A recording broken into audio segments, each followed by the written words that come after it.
Jenna, don't feel lost. You've missed out on nothing. It's just a new formula. So everyone should be feeling the same thing you're feeling, which is, what is this? But that's why we're doing it.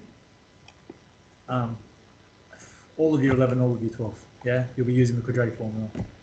Like, you just can't avoid it. That's it. So you'll memorize it, obviously, but the sooner you memorize it, the easier it's going to be. You learned the cross method or the PSF method. PSF, yeah. Not a good method. You want to learn the cross method. Right, Samuel? He's learned the PSF, he knows. No good. Anyways. But yeah, you've learned that. That's year 9. In year 10, you learn now how to make your life easier, right? Year 9's hard, year 10's easier. Year 11's hard, year 12's easier. That's just how the curriculum works. Year 7's hard, year 8's easier. It's like that.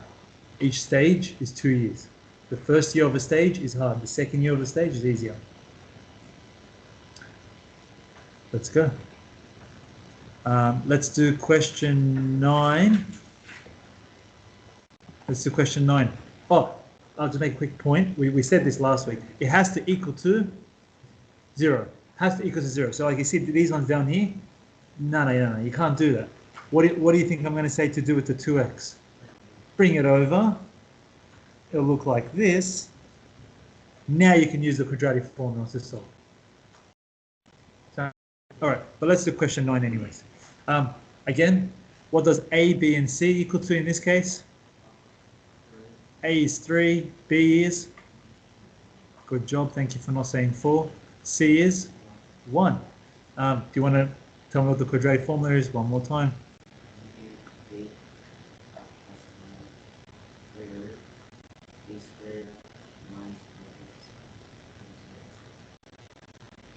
Who else has memorized it?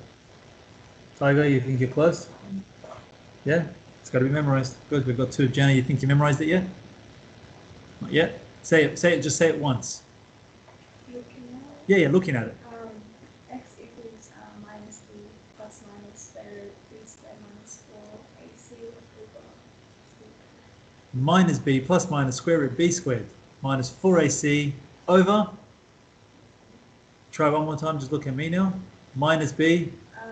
minus b, plus minus square root b squared Minus 4ac over 2a. Amazing how powerful the brain actually is, right? You've got to do that. Whenever there's a formula that you've got to memorize, don't use the formula until it's memorized. So when you learned, like, let's say in your topic, you learned the volume of cylinders and surface area, you see how you were doing the questions without having the formulas memorized? What did I make you do? Yeah, I told you write a formula sheet on all the formulas and memorize them before doing questions. That's what your teacher's got to do as well. You cannot start a topic that's got formulas until the formula's memorized. But you see how quick you can memorize it? Yeah. It took us 2 or 3 times and you memorized it. Now that I've spoken, your brain's forgot about it all over again. Ready? You're going to try it one more time. X equals? X equals negative b plus minus square root b squared minus 4ac over 2a. All right. I don't need to do that for you guys, but you guys got to do that for yourself sometimes. If you realize there's a new formula, don't be scared of it. Tackle it head on. Your brain is pretty powerful.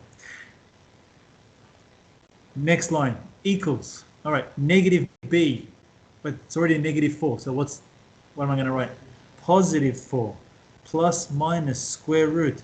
I usually have memorized for myself, if I know this is going to be a negative squared, I know that's always going to be positive, so I actually ignore if it's a negative or positive in the inside, just because I know it doesn't matter.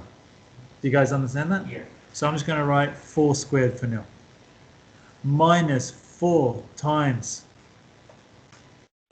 3 times, technically 1, we'll write it for now, over 2 times 3 equals 4 plus minus square root 16. Take away 12 is square root of 4 over 6. Next line, 4 plus 2 over 6, comma, 4 minus 2 over 6 equals 1 equals 2 over 6, 1/3.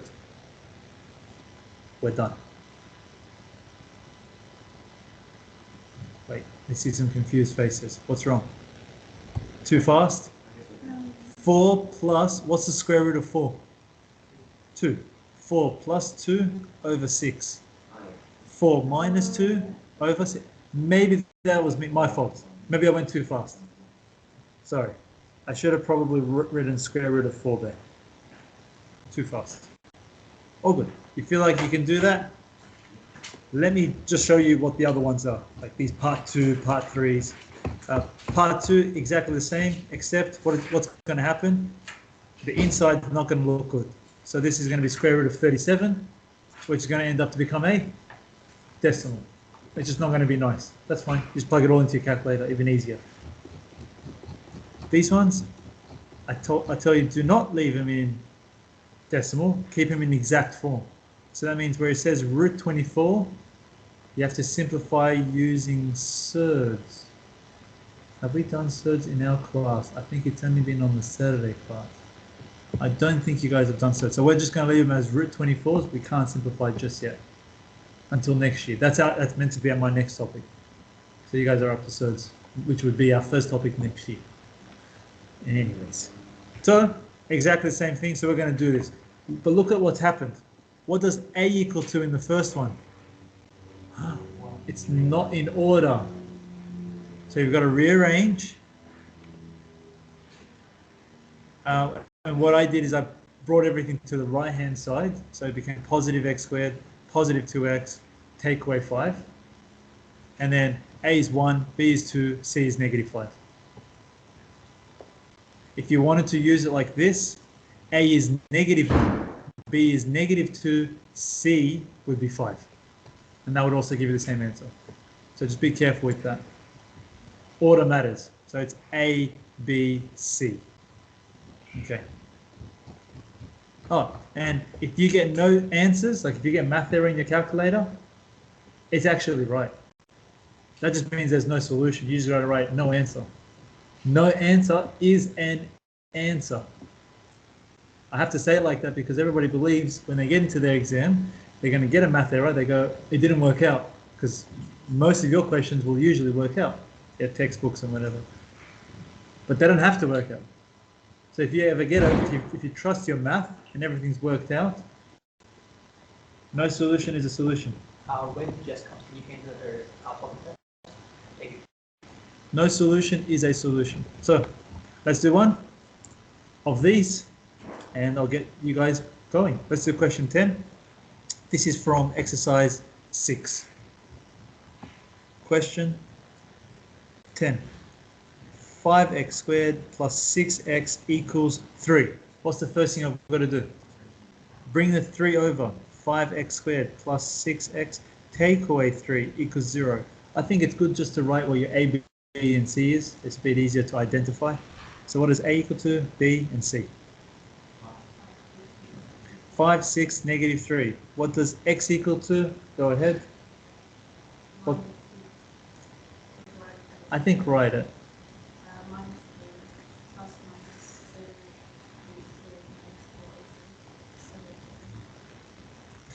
Minus 6 plus minus square root. Just to make it a bit different, just in case you see somebody else do that, like it's allowed. Minus 4 times 5 times negative 3 over 2 times 5, which is 10. Then it says keep it in surd form. That's why I've taught you just to put the inside in your calculator. Don't put the square root in case it said surd form. So you put the inside in your calculator. Can somebody real quickly do that? 20, 60, 96, I think. Just, yep. Over 10, and that's it. That's surd form for now. You're not meant to put it in your calculator. You're done. That's the answer. For now. Until I teach you how to simplify surds. But for now, that's all we can do. No, that's going to be next year now. That's it. Because what I want to do, remember how we did simultaneous? But then there are simultaneous with quadratics. So I want to put the two topics together, and I'll bring surds next year. And then that's it. That's 3 major topics done. Boom. Back to you guys. Start with exercise 1.